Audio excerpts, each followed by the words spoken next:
This was a wild clip they used on the broadcast, right? This feels like something out of like a Stanley Kubrick movie or something to zoom in intensely to Mike Tomlin. Anyway, let's talk about Justin Fields and his odd performance here against the Indianapolis Colts. First time Fields has lost a game in a Steelers uniform, but I don't think he actually played that bad in this game. I actually thought at times he was playing really well. There were some issues. We'll get into all of it. This is a big play early on for the Colts, the one you see on your screen. It's going to be a designed run on 4th down and 1. Colts get off to this hot start, up 14-0 in the blink of an eye. So, going for it on 4th and 1, I think is the right call here by the Steelers. But watch that Colts player right here. Watch what he's going to do on this one. As you see, he runs in, is able to get past the offensive lineman trying to block him pretty quickly, and is in position to tackle Fields. And, Fields is a big guy. Usually he falls forward. This time, though, it's a good tackle as well. Steelers not able to convert on this one. So, honestly, a lot of what was going wrong earlier for Pittsburgh was they're trying to do this sort of, slow, methodical type of offense, which they like to do. One of the issues is things can go wrong. They had a fumble. They had a play like this. Like, if you have to run 15 plays to get into the end zone, usually one of those plays is going to go wrong, and you're going to have to then make a play to make up for it. Then fast forward to here. We're now midway through the third quarter. It's still a 14-point game. So, hey, if you can get a touchdown right here, you're right back in it. Watch that Colts defender here, though. As you see, he's going to rush in. He gets to Fields untouched. So, honestly, I don't really put any blame on Fields for this one. There was a way he could have set his protection to avoid this, but it happened so late, right before the ball was snapped, and there was not much time on the play clock. He would have had to take a timeout. It is what it is. It was well done by Indianapolis. I don't really blame Fields. But to be clear, I don't blame Fields for being in this position. At a certain point, though, you kind of have to know the situation. Throw the football away, give yourself either a chance on 4th down or kick a field goal, at least make it a 11-point game. There still is time left. Instead, he's going to run very far back, 20 yards back, and then loses the football on top of it, kind of falls over nothing. Just an ugly-looking play from Fields trying to do too much, and because of that, at this point, we were like, okay, well, there it is. You have to, at a certain point, let your quarterback try and win the game. Fields makes the big mistake. That's it. Good job by the Colts. You're going to win. Then all of a sudden, really, college Justin Fields showed up. A play like this, where it's 2nd down and 9, it's going to be a cover 2 zone that the Indianapolis Colts are in right here. You see Pickens' route, one that could get open, but also might take a little bit of time for it to get open. But Fields takes a snap, and he is so good at navigating the pocket, able to scramble outside it, throws on the run. This still isn't a wide open window either, right?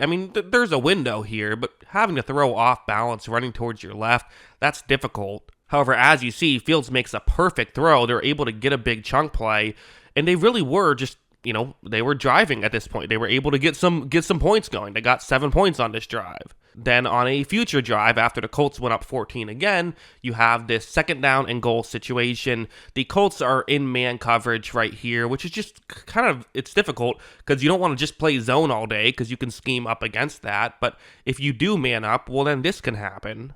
You see how, Fields is going to run this play action, but look at that Colts defender. Really what Fields does is you can't play a typical way against him. You can't just try and, be a edge rusher, trying to get to the quarterback any way you can, because if you go for an inside move, Fields gets outside the pocket, everyone's in man coverage, so no one's looking at Fields. A player does a nice job of trying to make a tackle anyway, despite being in man, but still not enough. Fields is able to get into the end zone for a touchdown and make it a 1-score game again. Again, fast forward to here, we're now 5 minutes in, the Colts offense able to continue to, really, a lot of times the way you prevent a comeback is continue to score offensively, make sure that you keep it at a 2-score game.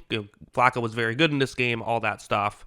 But this is going to be a one-on-one matchup here on the outside with George Pickens. One of the things that Fields has done a really nice job of, in my opinion, is get the ball in Pickens' hands if he can.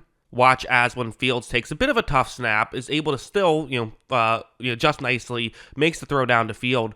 But this is a tight window throw, right? There is not much separation. To me, this is a 3rd and 2. I have a one-on-one to George Pickens. Like, let's roll the dice right here. We'll go for it on 4th down if we don't get it, but let's see if we can force the issue right here. And look at this throw. This is a thing of beauty right there to Pickens. That's exactly where you'd want that ball, and Pickens does an incredible job of adjusting to it. But again, he's George Pickens. That's why you throw in his direction.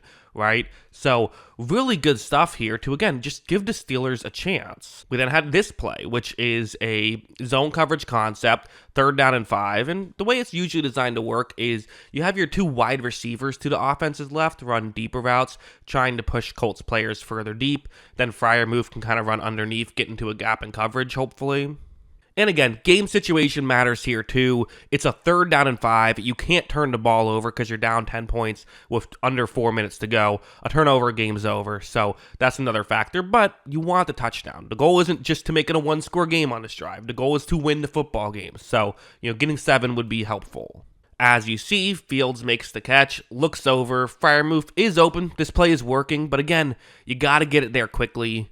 But that's exactly what Fields does, throws a strike, and they just kept coming back and chipping away, and finally they were given an opportunity to potentially win the game. And that's when this would happen, which is, I can't believe this happened in this moment. So I'm going to pause it to set things up. If you've been watching along on these film studies week after week, from the preseason, one thing I talked about was why are these bad snaps happening? Why can't Fields and the center get on the same page? And, why do they keep fumbling these snaps? I think they did it several times in the first preseason game. And pretty much every other game, they've had some sort of bad snap, whether it's on Fields, the center, or both. Keep in mind the game situation here. There's 1 minute and 44 seconds left, and you only have 1 timeout. This is the drive down 3 points, but you're in a good spot. You're at the 41-yard line. You only need, 20 yards to give Boswell a chance, 30 yards, and you feel great about it. And who knows, maybe you can get into the end zone with it in regulation. However, this snap goes off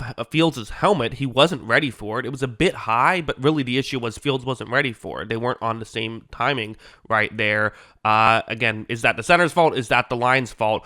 I'll let you be the judge. But the fact that these things keep happening, this killed the game. I mean, they were not able to come back from this. They lost 10 yards on this play.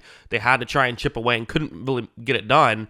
And this completely derailed the most important drive of the game for the Pittsburgh Steelers. So really tough, because I thought Fields was really good in this game, to be honest. I thought that he did a lot of really nice things, especially in the second half once they got down. After that fumble, which wasn't a good fumble, after his fumble, I thought he played great. So yeah, that's what I think. What do you think? Let me know in the comments below. Always love hearing from you. And of course, as always, thanks for watching.